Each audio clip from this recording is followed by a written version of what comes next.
sometimes people don't have any money. What would you say to someone who's trying to take a deal down that wants to get involved, wants to get started? What would you say to somebody who just doesn't have any money? I tell people all the time, network, network, network.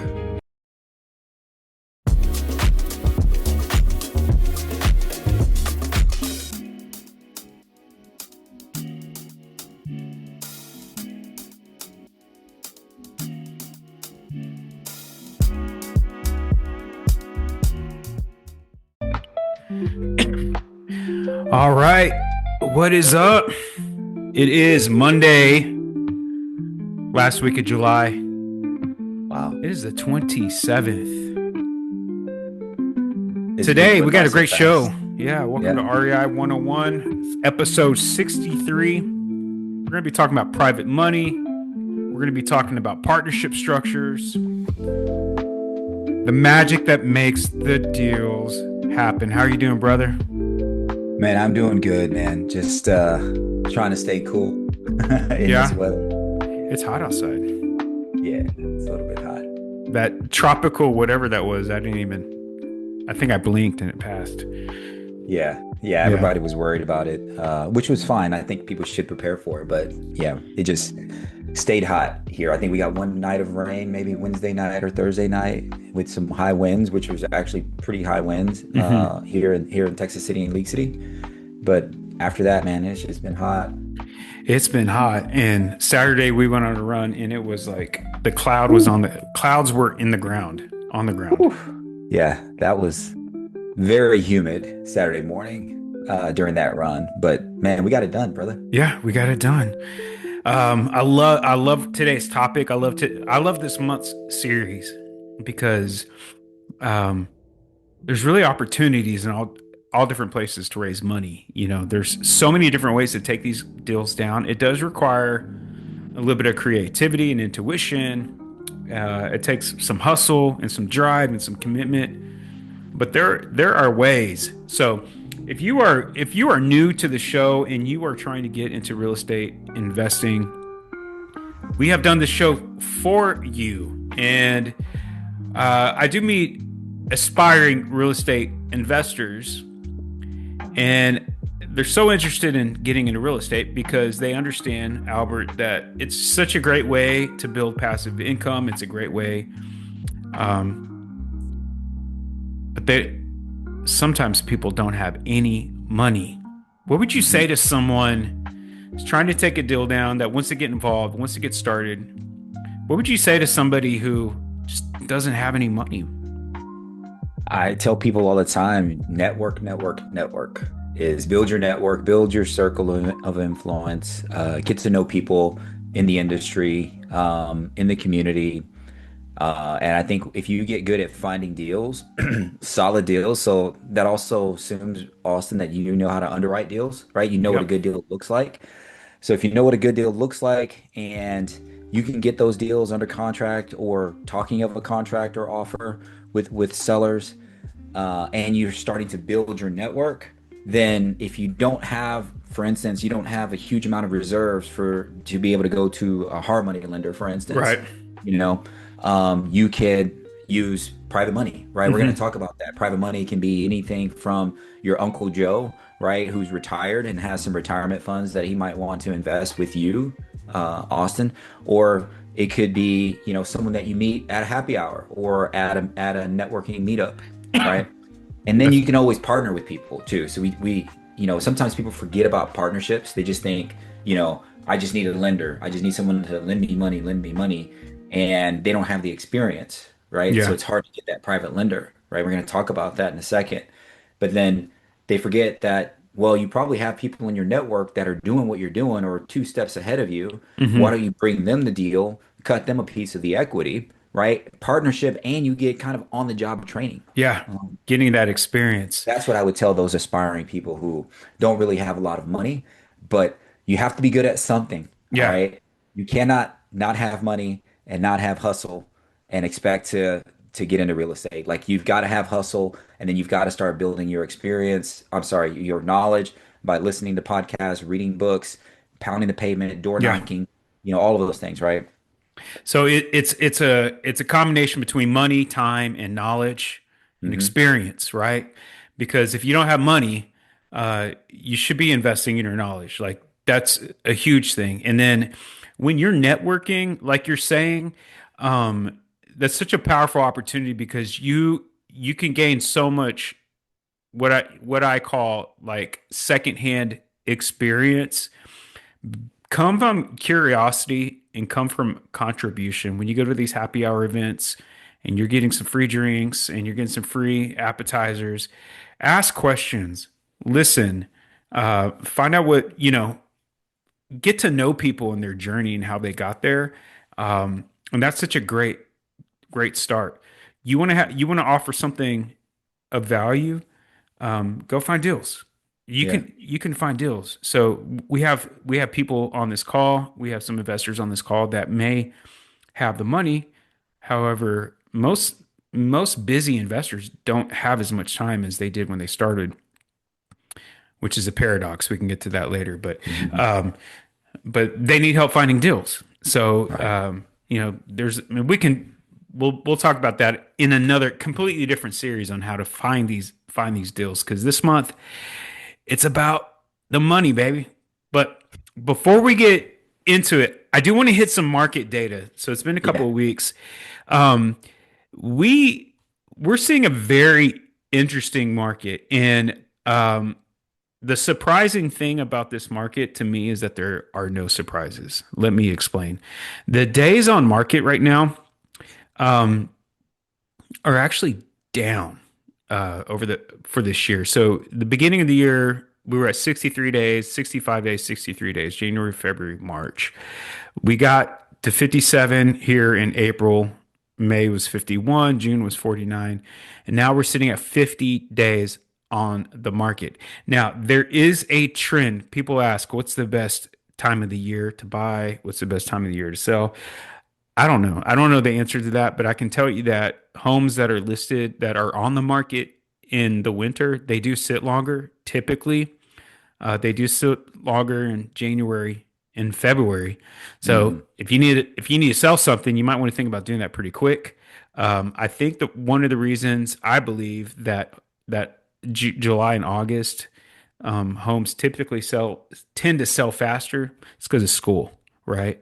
Right. People trying to get their kids into school. So days on market, I think that's going to go up.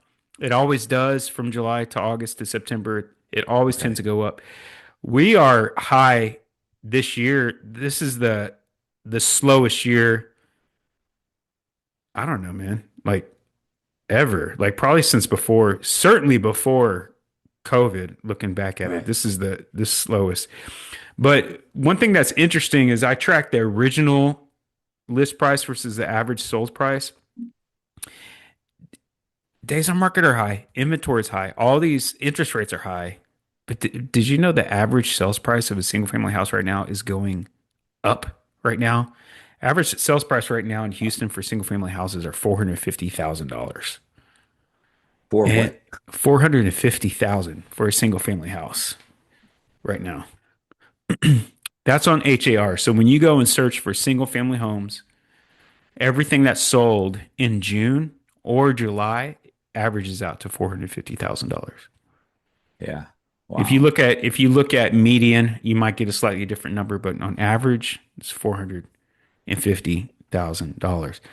Now, if they sell in the first month, it sells for even more. It sells for close to 470. Last month, it sold for 480. If it sells in I the want to ask you something. Have you seen this other trend, this metric that I've been seeing floating around? I saw it last year, last summer too, kind of around this time in August. And I'm seeing it pop up again where they're saying new construction homes are now less expensive than pre-existing homes. Yeah, yeah, I think we talked about that about a month ago. So right now, new construction, I so the MLS is telling us that new construction is about a third, a little less than a third of sales. I mean, but builders are saying that most new construction is not even listed. And so when single family homes, these resale houses are going pretty high. New Hmm. construction resale is averages just the resale. Check this out. In July, 455,000. In June, it's 460,000. So it's like 460,000 for a resale. New construction in June sold for 421,000. Right. And Wow. right now in July, they're averaging 430. So they're averaging 20 to $30,000 less than a resale. Yeah. That makes no sense to me. Oh man, that's I mean that's good. I mean for us who are building, at least it's good. I guess it's like a double-edged sword, right, Austin? I mean, it's good for us because yes, we're competing with every home on the market, right? We're going to be competing with every home, but if we're now on the average priced below existing home inventory, all right, then we may look more attractive. Yeah. But that also means our underwriting, probably if we started it a year ago, is probably taking a hit, right? Last year and this year, if we're not seeing that same upward trend, like you see existing home prices going up, but you see new construction home prices either flat or going kind of coming back down, right? Then we need to be very conservative when we're doing our underwriting. Yeah. Um, it's very interesting. So they're selling in some cases like 10 to 15% less than Mhm. resales are. And you know what? That's been consistent. Like we'll have to go back further in time, but for the past 13 months, that's been consistent, that metric right there. So that's very interesting. To me, it shows that for investors that are flipping houses, you need to pay attention to this data point because the buyers are looking for perfect houses right now, Hmm. Hmm. flat out, and they will buy a perfect house. Yeah. Now, I'm not saying that the quality is better. That's a different thing. I'm talking about the condition. And so not the quality, but the condition is perfect. So if you have a house built in the 60s by some custom Dutch carpenters that built everything by hand with, in such a way that it will never break, it'll never fall down, like those type of houses, people take a lot of pride in owning those homes. Hmm. They're still not competing with the new cardboard cutouts that are selling at all these new. Right. So, so make sure if you're going to flip an old house, my suggestion to investors, don't do what you think looks good in this house. Don't pick Right. the colors because Joanna and Chip pick something weird on their show. What you need to do is find the nearest new construction that is selling average price houses. Don't go to luxury. Go to average price, 400, $500,000 new builds, and just walk those houses and do something along those lines, right? That's my Hmm. recommendation when it comes to building rehab. Any thoughts? Same. No, man, I agree with all that. Yeah, I agree. So let's talk about the money. So Let's talk about the money. so most investors they're eventually going to reach a point where their personal cash or we run into a lot of brick walls when it comes to conventional financing, conventional borrowing. Um, and there's a lot of reasons for that, Hmm. but there's limits that investors will run into. Um, and it's going to limit how many deals they can do at one time and how fast they can move on these deals. And so that's where this private money, that's where partnerships can become very powerful tools. So, but bringing another person's money into a deal, it's going to change the conversation, right? You're not only evaluating the property, but you also have to define the investment structure, responsibilities, returns, decision making, authority, existing exit strategy, all these things. You're going to have to be able to communicate that well with your investors because they're going to give you money, and if they don't get a return on that investment, you're not going to be able to keep doing what you're doing. Right. So do it right the first time. So we want to learn how to evaluate these deals and to communicate it in such a way that You can be sitting at happy hour or sitting and having coffee, and if you know the deal inside and out,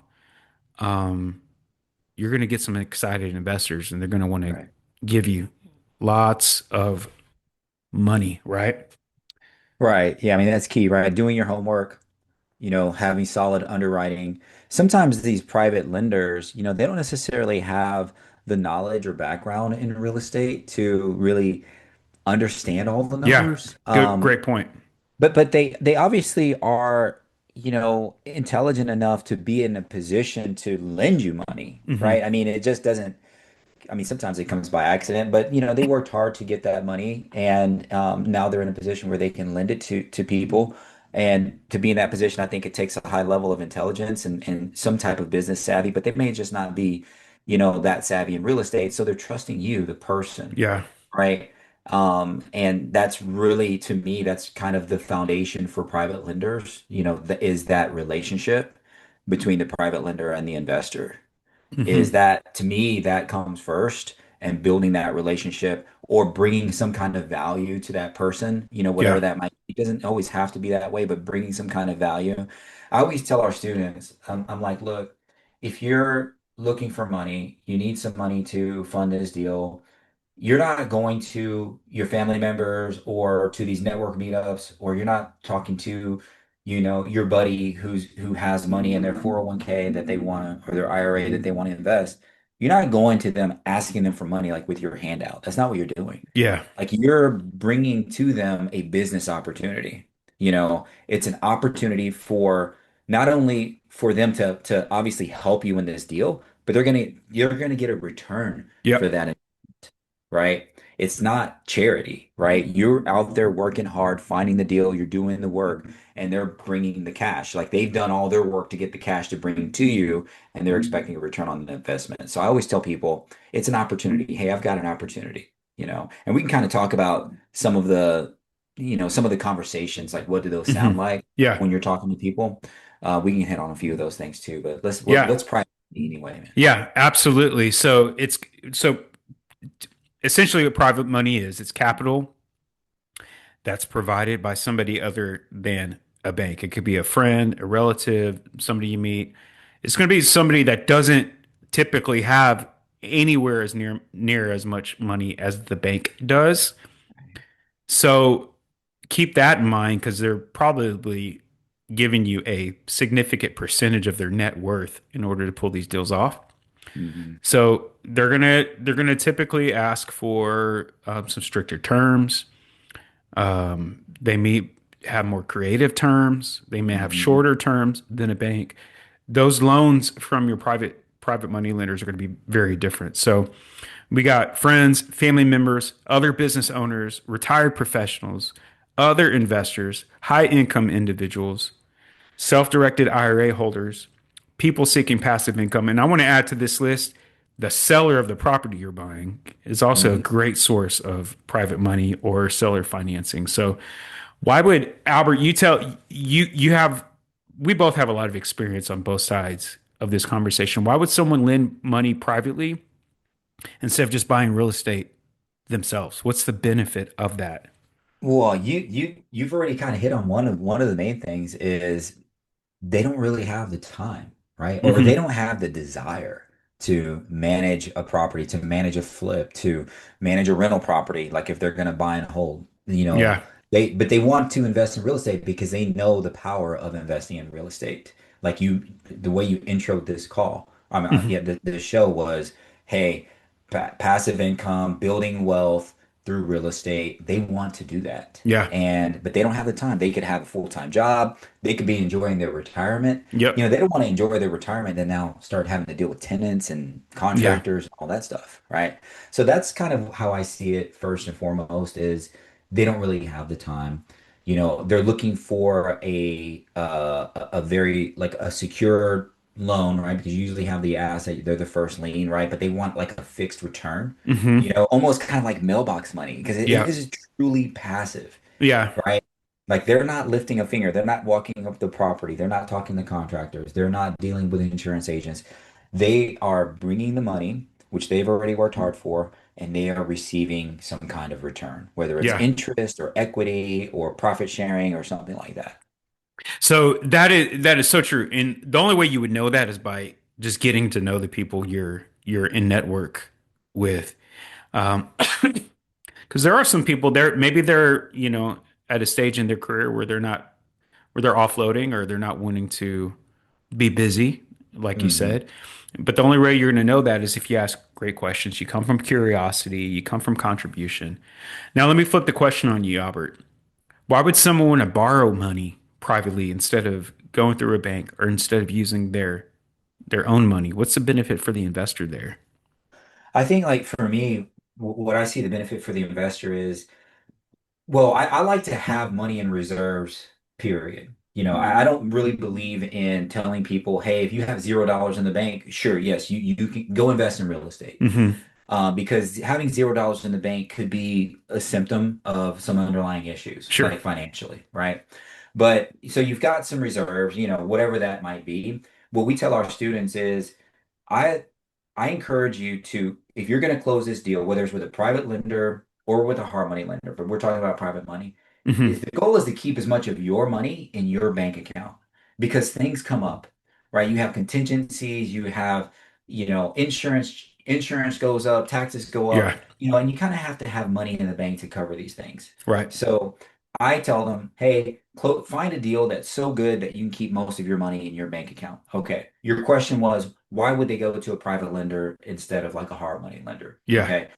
Private lenders, like you mentioned before, they're private individuals and they're usually not as sophisticated either because we didn't Sure. say that word, right? We just said they don't necessarily have as much money as a traditional bank, but they're not as sophisticated as a traditional bank. They don't have all of these employees and buildings and all this overhead, right? So those traditional banks and hard money lenders, you know what they do? They charge you a bunch of fees, Yeah. right? They have a document fee, they have points and things like that. Now, a private lender could charge you points. Typically, they don't. So when I'm going to a private lender, I'm going because I'm probably not going to be charged points. So I'm going to save money. My money's staying in my bank account, right? I'm probably going to be able to close faster, Yeah. because they're depending on me to underwrite the deal, right? I'm not going through a team of underwriters at a bank, all right? Um, they may not have other requirements like survey requirements and things like that. Sometimes the title company requires there to be a survey. My point is there's speed there, You're right. is I Yep. can close a lot faster working with a private lender because I don't have a stack of paperwork that I have to fill out like I do with a traditional bank or hard money lender. Yeah. There's so speed, yeah, is definitely a strong one. Also flexibility as well, because you have that personal relationship, and so they can typically be more flexible on the terms, and that's what we want to go into is Flexibility. how is this structured? So private money loan structure. So whatever you're the borrower or you're the lender, you want to kind of keep in mind some of these different ideas because different scenarios are going to be beneficial just depending on the deal and I mean there's a lot of variables that can change what makes sense with these different deals. So let's structure A. This is a fun one. And as a lender myself, I like this one. This is an interest only loan. Tell us about interest only loans. Interest only loans, or AKA mailbox money. So, interest only loans, right? So, like, let me give you an example. So, let's say, for instance, you have a deal and like to purchase and renovate it, it's $200,000. All right. And you've worked out with your lender that you've worked out like a 10% interest rate. So that monthly interest payment is about $1,667, Yeah. right? Your term is 12 months and the principal is due whenever you sell the property or you refinance. Hmm. So what that means is you're going to be making those interest only payments every single month until you either flip the property, Hmm. refinance. So that's an ACH or a wire transfer Yeah. that goes to that private lender every single month, right? And that private lender did not Yeah. lift a finger of work to receive that. So that's the traditional type of private loan structure that I'm used to as well, Yeah. And the equity remains constant in right? in that deal. And then So that principal gets paid off, right? so those are good for flips because you can do them fast. Hmm. Pros and cons for the lender on the side. if a private lender is working with somebody like you, for instance, that is staying in motion and just moving that money from one deal to the next, Hmm. that can be really good, you know. And you can charge up to 12 to 13% interest Right. only on that. The challenge for lenders, if they're working with a slower investor, that sometimes investors won't be able to pay in between projects. So, for instance, if they're in between projects or projects on hold, um, either have to send that money back to the lender, and then the lender Right. has like a gap in time where they're not making any money on their money, and so um, there's those kind of conversations have to be thought about, have to be considered. Um, Bridge financing, short term value add projects. So would you agree these type of terms are This is typically better for shorter? Yeah, typically better for shorter term, definitely for flips, right? Or like bridge financing, for instance. Let's say I mean, you could be a wholesaler, right? Yeah, You could be a wholesaler and you need to make an earnest money deposit yeah, on a deal, and you know that you're going to flip that contract pretty quick. Now we're not talking like a $200,000 earnest money deposit. It may be $5,000 or something like that, yeah. right? Or maybe $2,500. But if you're working multiple deals as a wholesaler and you've got 4 or 5 deals and that you're going to get under contract, and you might need 10 or $15,000 to get those Yep. things under contract, right? And you're going to flip those contracts in like 30 days. So Yeah. that's like a good example of like that bridge financing, like short term. Absolutely. Go back to our episode last week that we did on the stack, on the capital stack, because this could be one level in it. An investor can go through a bank, get a 70% loan, and then have a private lender bridge some of that gap on the down payment. So uh, another, so that money doesn't have to be just the entire purchase of the property. It can be part of the down payment. It could be a portion of the down payment. It can be you could finance just the rehab by itself. Hmm. There's a lot of different ways that you could do that. There are sellers that may not be investors, even though every property owner is an investor, but they're not thinking like investors. They may need to sell a property and um, maybe $20,000 away from a rehab project that's going to get them the maximum value on the sell. So there are sellers that are not necessarily investors that could benefit from an interest only loan, just a short term loan like that. Right. So Before we move on to the next, well, when we move on to the next one here, I think it makes sense to talk about the other interest only type loan, right? So we have it as structured C, but we're going to call it structured B, is the deferred interest loan, yeah, right? Is you've got this interest only loan and you're making these monthly payments, okay? You could also do something very similar, but your investor or your lender gets paid at the end of the project. So right. that's like a deferred interest Yeah, loan. So that's better too, for larger projects. I've noticed where the investor that's doing the work wants to manage cash flow, right? So instead of remember, this is a much larger project, so maybe it's a $500,000 loan and it's 12%, so that's $5,000 a month, yeah, and it's going to be an amazing flip, or you're going to refinance this, and you bought this thing at 65% on the dollar, and yes, so you defer that interest and you pay it at the end. yeah, Now, that those types of structures typically don't come as like your first go around with a lender. yeah, Typically the first deal you're going to do with a lender, they're going to want to see some cash flow. They're going to want to see that interest only. You yeah, know, and then that's like your proof of concept, right? Hey, this is cool. This worked out great. I like how this worked. I want to do another deal with you. And now you bring a larger deal to this lender and it's like, hey, I've got a larger deal, but I like to keep my cash in my bank because I've got this huge, budget. I know there's going to be some overages. Are you okay with getting paid at the end of this yeah, term?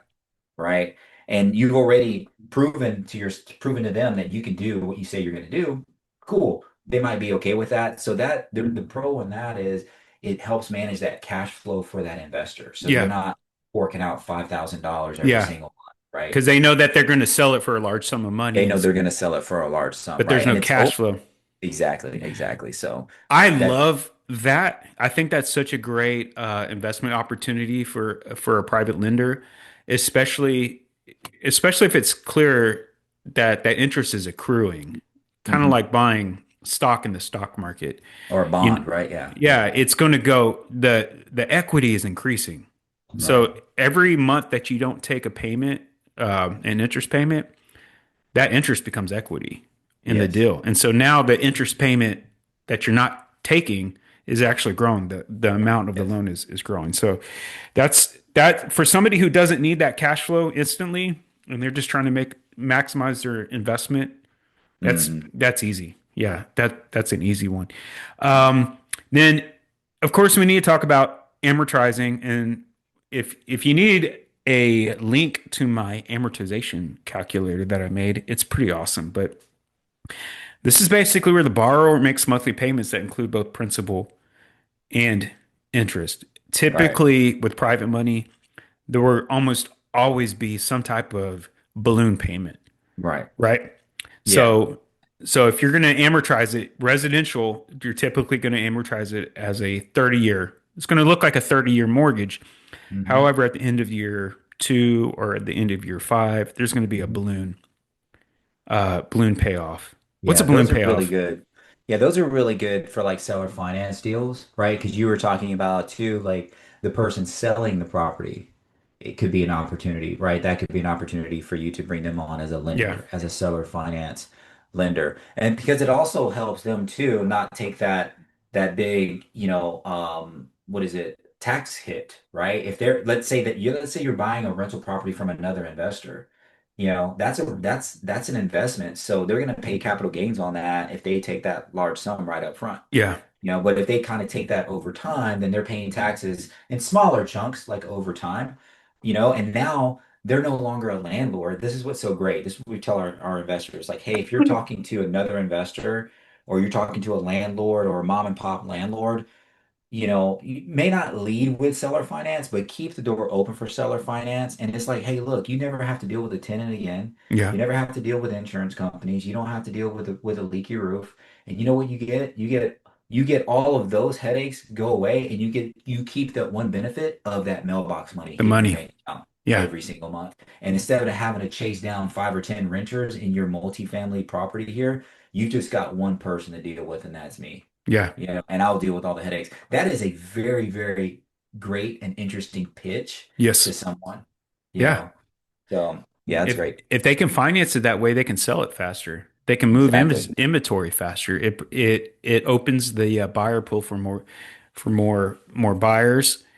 And Hmm. right now, this is updated recently on HAR. You can go in and filter out owner financing deals, and they're categorized now. So you could say, "Show me just the owner financing deals," and Hmm. there's a lot of good opportunities with that as Awesome. well. But typically, those are going to be for longer term. Uh, Hmm. the the downside of those is it's going to be real. It's not realistic to get that 12% that we're talking about for the shorter term. It's not realistic to finance a $250,000 house with at 12% interest. Um, if the balloon's going to be, more than 2 years, 2 years or longer, it's just so those interest rates are typically quite a bit lower, honestly. Yeah. Maybe not as low as the market rate, which by the way, I don't know if I mentioned 6.55%. So Mhm. the highest that we've been all week. Um, but as a lender, you can probably get a point to a point and a half higher than what's Right. what's on the market. If you're dealing with a property that's hard to move, and if you're a seller looking to finance it, that still may be a whole lot better than letting it sit on the market for another 90 days. So Hmm. you got to check your math on that. So let's talk about D, structure D, Yeah. profit participation loan. This is a really fun one, and this provides a lot of opportunities. What's a profit participation loan, Albert? I mean, this is a fun one. I when I think about this, Austin, I think about commercial, small multifamily, Airbnb properties, things that are going to have more profit potential than, a 3-2 single family home, right? That's a long-term rental. Hmm. So you're looking for higher profit type assets, like I just listed, and you could bring a lender on, right, to fund the project. And and you can do it a couple ways, right? You can do it where they actually receive interest on their loan, like an annual interest. It may not be that 12%, that 11, 12%, because they're sharing in the profit. So maybe it's Yeah. closer to what the market is, maybe like you mentioned before, a point or two higher than what the market is showing. But they're also getting a portion of the profits. That Yep. can be 5%, 10%, maybe 50%, depending on the project, depending on, how much capital they're bringing to the deal, how big the deal is. Yeah. You know what I mean? So when you're working with long-term rentals, you're only making $100 or $200 a month, right? That little 10% profit's not really that great. Hmm. But if you have a eightplex or you have a short-term rental that has multifamily, maybe it's a duplex or a triplex, and you're making $3,000 or $4,000 per month, and that lender is getting paid 10% of that every Yeah. month on top of their on top of their interest, right? That is very, very attractive to lenders, in my I opinion. I think that makes a lot of sense for an investor who has short-term rentals, especially if it's in a seasonal market like Galveston, where, during the busy times, everybody's gonna kind of reap the same benefits, and then it kind of absorbs some of the blow during the slow seasons where, Right. When you've got those two prongs, right? You've got annual interest that the lender is getting, and they've got a profit share. So in those seasonal markets, like you just mentioned, that profit share, that profit that's coming in is really, really high, May, June, July, part of August, but then it drops off. Okay. Well, that's okay. They're still getting their 8% yeah, interest, right? yeah. So that's a very, very interesting lending structure. It is. I would say this is very important because one of the problems why this doesn't work out for a lot of investors is because most investors that we encounter, um, keeping clean, accurate, updated books is not Mhm. typically their strength there. So if you're going to consider doing this, you got to keep your books on point. And so what that means is that um, we get a lot, Albert, we get a lot of clients that own like Airbnb short-term rentals. And when we ask them for financial statements, they send us the income statements. And that's Mhm. not what we need. What we need is we need to know income minus expense Mhm. equals net profit. Income minus expense. And I get like deer in the headlights looks constantly when I ask for that. That's the net, that's how you calculate your net profit. So a couple quick tips. I'm going to say this every time I get an opportunity. Debt service goes below the line. So you got to know your income minus expenses equals your net operating income. That's your profit. NOI is the same as your profit. And then you subtract the debt service, and that's your cash flow after debt right there. Mhm. That's the pool that you're gonna share that those bonus profits with equity holders right there. So Mhm. I I don't know why it's so hard, but a lot of people just aren't doing that. So and they need to, especially if you have somebody that's expecting a share of the profit. So that's my Yeah. soapbox. I'm done. I'm done All with that. right. All So okay. right. So let's talk about debt versus equity, and then we'll wrap up today's show. This is an important distinction in the entire conversation. Yeah. What's a debt investor? Well, that debt investor is really what it sounds like, right? It's an investor that's bringing cash to the deal, all right? They're lending money on the project, and typically they're going to receive interest on Hmm. that principal, right? Whether it's deferred interest, or it's paid monthly, like there's a payment schedule, repayment schedule. There's a promissory note tied to the deal. Whether that's just a signature loan or there's a lien on the property, so you'll have a deed of trust, obviously, if there's a lien on the property. And they typically get repaid before everybody else gets repaid. It's almost because they're the bank, right? The bank Yeah, usually gets paid first whenever there's either a refinance or a sale of the property. And then if there's any equity owners yeah, of that deal, they get paid after that debt partner gets paid. yeah. So equity owner owns part of the deal. They own Yeah. a debt. A They're debt they're they're investor. they're a debt they're actually a debtor on the deal, So typically.